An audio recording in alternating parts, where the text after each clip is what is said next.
My husband Jack revealed Andy's prenuptial agreement upon receiving his inheritance, declaring, "I don't need a life with you anymore.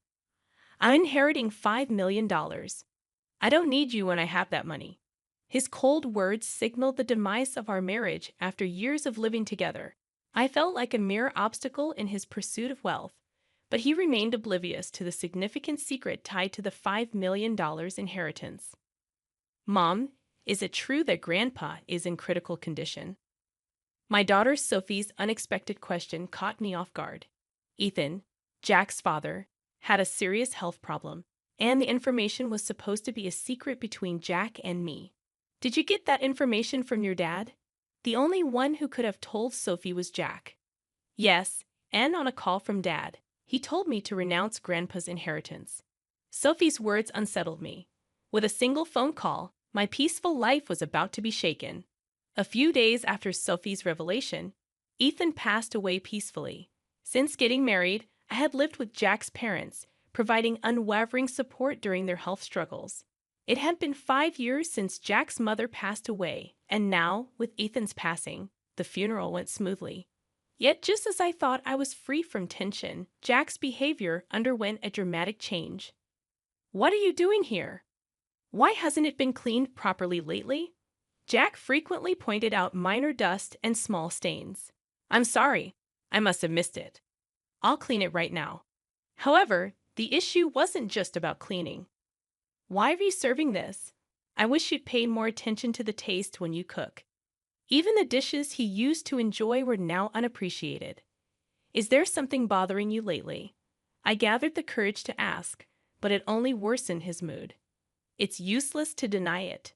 To be honest, the food you make isn't good. I've been tolerating it because my parents never complained, but I've always felt its tastelessness deep down." Jack's words pierced my heart, marking the first time he had criticized me so severely. My mom always cleaned and did laundry perfectly, and at mealtimes she cooked with care without cutting corners. "You're nothing like her." I've been patient, but I can't stand it any longer. This was the first time he compared me to his mother and criticized me. All I could do was deeply reflect on myself. "I'm truly sorry. I couldn't have imagined that he valued my cooking so little." Tears started to flow uncontrollably. "Do you think anything will change if you cry? Your tears mean nothing now. Don't show them to me." Jack abruptly stood up, leaving the house and slamming the door behind him. As he walked away, I called out, "Jack, where are you going? Come back." But it seemed he didn't hear me. My mind was in turmoil, unable to comprehend this sudden change. Until a few months ago, we were a couple sharing everything, holding hands, and navigating life's challenges together. I couldn't understand how we had become so distant. And then I remembered. The call from Sophie revolved around Ethan's inheritance. There was a hint of hesitation in Sophie's voice that night. Jack arrived home much later than usual, and I missed the chance to inquire about it. I wondered if Jack had discovered information about the inheritance and chose to keep it to himself. Attempting to approach Sophie, I questioned why they were discussing inheritance while Grandpa was still in good health. Sophie expressed doubts about Jack's actions and mentioned conveying the same concerns to him. Considering Sophie's words about the inheritance falling into her hands if not divided differently, I couldn't help but recall Jack's recent cold behavior towards her. Doubts crept into my mind. Was he planning to take all the inheritance and abandon me? This thought tightened my chest, and tears welled up once again. In my pain, I became acutely aware of the sounds around me. As the room fell eerily silent, the phone rang suddenly, echoing throughout. Though I didn't feel up to answering, considering the importance, I checked the caller ID. It was Jack's name, the same Jack who had left the house earlier. Answering felt tiresome, but I didn't want to face any backlash for ignoring it, so I hesitantly picked up. "What are you doing? Don't keep me waiting. I'm running out of time." His sudden, authoritative tone caught me off guard. He was indeed stubborn at times, but yelling without reason was unlike him. Shocked by his changed demeanor, I let out a slight sigh, hoping he wouldn't notice. "What's wrong? Is there a problem?" I asked. I have something to talk about. I'll be home soon. Stay home and wait for me. His voice sounded noticeably colder than before. I replied with a brief okay and promptly hung up. Looking at the clock, I realized more than 3 hours had passed since Jack went out. Overwhelmed with confusion and pain, I hadn't noticed the time. After a while, I heard the door open and Jack's footsteps. A sweet scent of body wash, one we didn't use at home, wafted from him. That unfamiliar smell intensified the pain in my chest. I'll be straight. It's over. I want to end our relationship. As a token of gratitude, I'll give you $220,000. I'm genuinely tired of you not managing things at home. I want to live peacefully in my old age, he declared. Linda, who had dreamt of a peaceful old age, now faced the shattering of that dream by none other than Jack. Why are you? Her words trailed off as she searched for what to say. Jack looked at her with a smug smile. At that moment, a bright ringtone from Jack's cell phone filled the room, an unfamiliar tone different from his usual one. To Linda, it felt like this unusual sound hinted at communication from a specific individual. I'm sorry, but I haven't finished my errands yet. Linda sensed a slight softness in Jack's voice, different from how he usually sounded towards her. It felt somewhat kinder and more intimate. Furthermore, the sweet scent of body wash, the unique ringtone, and the change in tone hinted at something he might be hiding. Linda knew it, whispered quietly. After ending his call, Jack looked down at Linda with emotionless, cold eyes. My intentions haven't changed. I want you to sign this document. I'll contact you later. Make sure to have it signed by then. I don't plan to come back to this house. Remember, this house is now yours. Without uttering another word or even looking at my face, Jack headed towards the door. What did our long marital life of 40 years mean? A few days later, I found myself at a lawyer's office gathering information about Jack's actions and Ethan's inheritance. When I explained it to our daughter Sophie, her complexion changed. It was painful to reveal our mistakes to our daughter, but out of love for me, Sophie shed tears and showed strong determination to confront Jack. She introduced me to a lawyer to support us. Hello, I am Robinson. I will be handling your case. I will support you to the best of my ability. The woman named Robinson, sitting across from me, seemed to be in her late 40s, exuding a calm aura. Her neatly groomed hair and professional attire provided reassurance. I'm truly sorry for approaching you suddenly. My name is Lily Johnson. I'm a bit nervous since it's our first meeting under such circumstances. That's all right. I have already received some information from Sophie, Robinson assured me. Based on what I'd researched and the information Robinson separately gathered, we verified the facts. My husband didn't have any siblings, so if Sophie renounced the inheritance, the substantial fortune of about $5 million would all go to him. We also uncovered an important fact about his affair with a woman named Jennifer through joint investigation. How do you intend to proceed from here? Mrs. Robinson asked in a gentle tone and soft eyes. Thank you from the bottom of my heart, I said, appreciating her. After exchanging fees and a brief discussion, I quietly left the office. 5 days later, I received a call from Jack proposing a meeting at a quiet cafe. I arrived a bit earlier, choosing a seat by the window to enjoy the calm outside view. When Jack and his new girlfriend Jennifer walked in, he smirked with a sense of pride. Are you prepared for the divorce? I was a bit surprised that this was his first statement. It seemed he's convinced he's in full control. Is this your new associate? I hadn't expected him to bring her to such an important discussion, and I was astonished at his decision. I wondered if he was the man I once deeply loved, or had he changed because he cheated, or was he always like this? I couldn't tell. Are you Jack's wife, right? My name is Jennifer. I've recently started dating him, she said. Her sudden smile left me grappling to grasp its meaning. I've read a lot about you from Jack. Seeing you in person, you too look a bit aged. I wonder how Jack endured all these years. I feel a little sorry for him. Indeed, Jennifer seemed to take great care of her appearance, looking much younger than her actual age in her 60s. Compared to her, I might look my age, but I couldn't accept the way she phrased it. Jennifer, it's those tendencies of yours I warned you about. But indeed, if it were me, I would cherish you more, she continued. I know, Linda. I don't want you to overthink it anymore. I just want you to file the divorce papers, Jack interjected. I was taken aback by Jack's expected attitude. Hold on, there's something I want to discuss. A hint of confusion was evident on Jack's face. What are you getting at? Is it all about your father's inheritance? Is that why, after all our years of marriage, you're deciding this?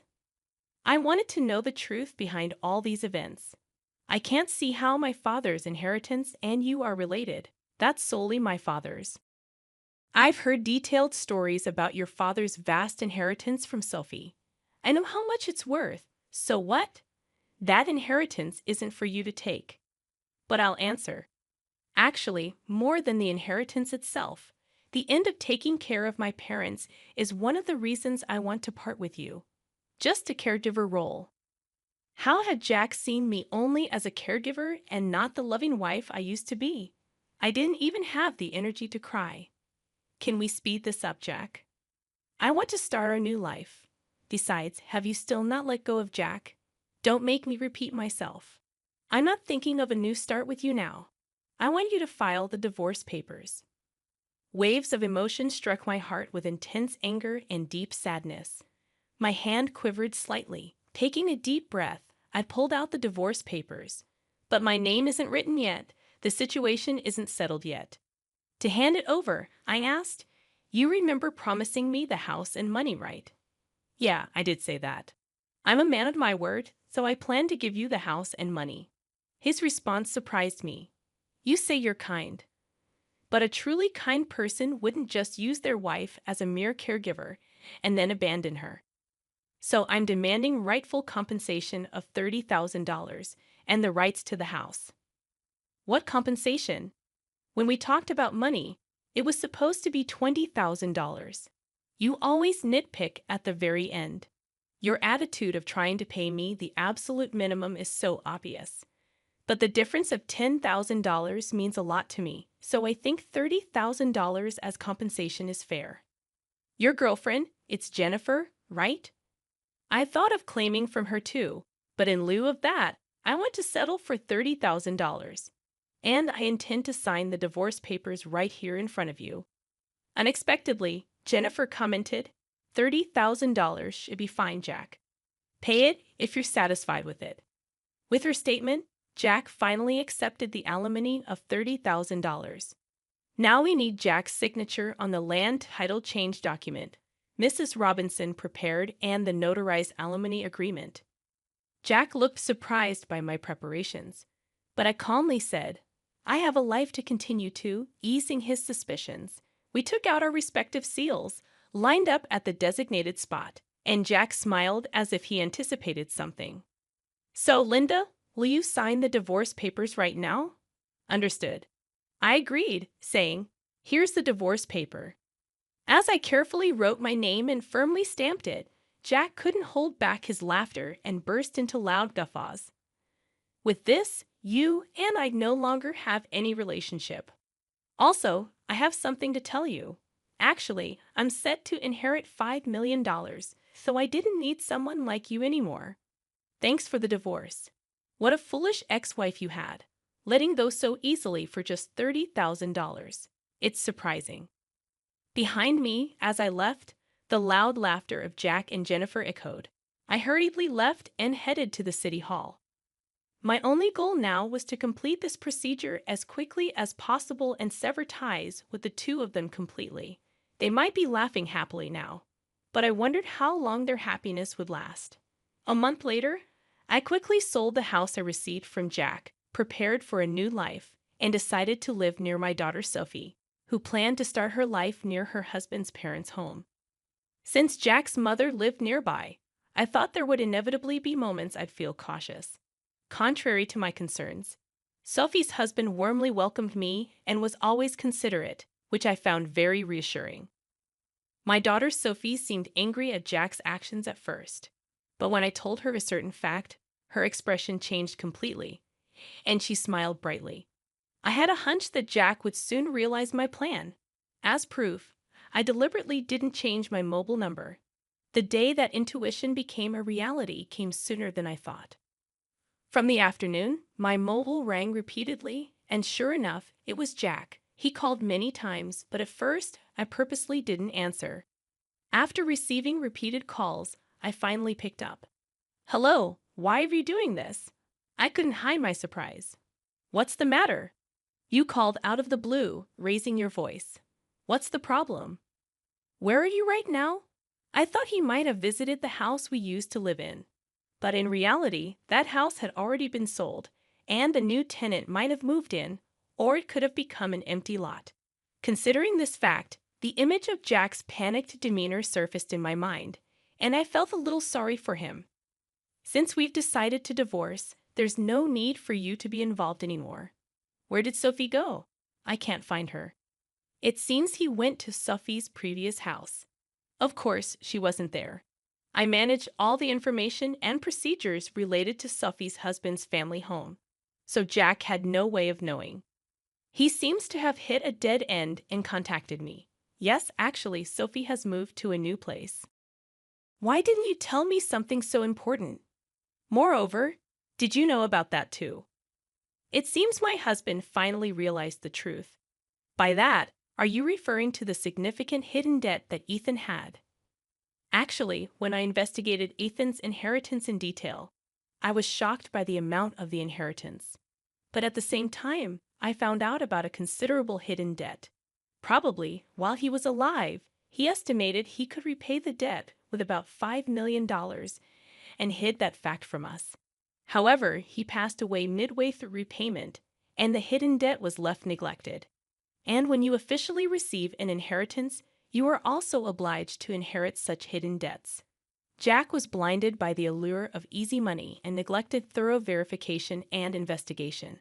That was his big mistake. So, I have a question. Did you really know about my dad's debt? Jack asked. Information is easy to come by. It becomes clear to anyone with a little search. That's why I noticed it. I imagined Jack turning red with anger on the other end of the phone. Anyway, what about the promised money? What about the money you intended to return? I had my suspicions, but his real goal was money after all. Besides, about that property. If I had known about my dad's debt from the beginning, I wouldn't have gotten involved at all. I understand how you feel. I thought it deep down, but I chose not to say it. But think about it, putting aside the money issue for a moment. You got to marry a very attractive woman, right? Isn't that pretty lucky?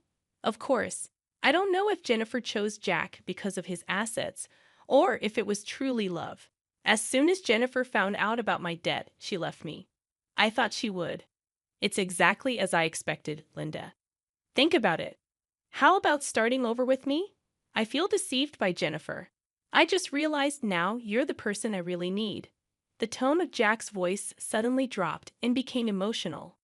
I wondered if he had forgotten everything he did to me. I'm cornered. Every day, I'm being rushed by collectors, and the debt I can't repay is piling up. I'm at my limit. I really feel my life is in danger. Help me, please. Even after hearing his desperate plea, I calmly thought, if I were in this situation, would Jack help me?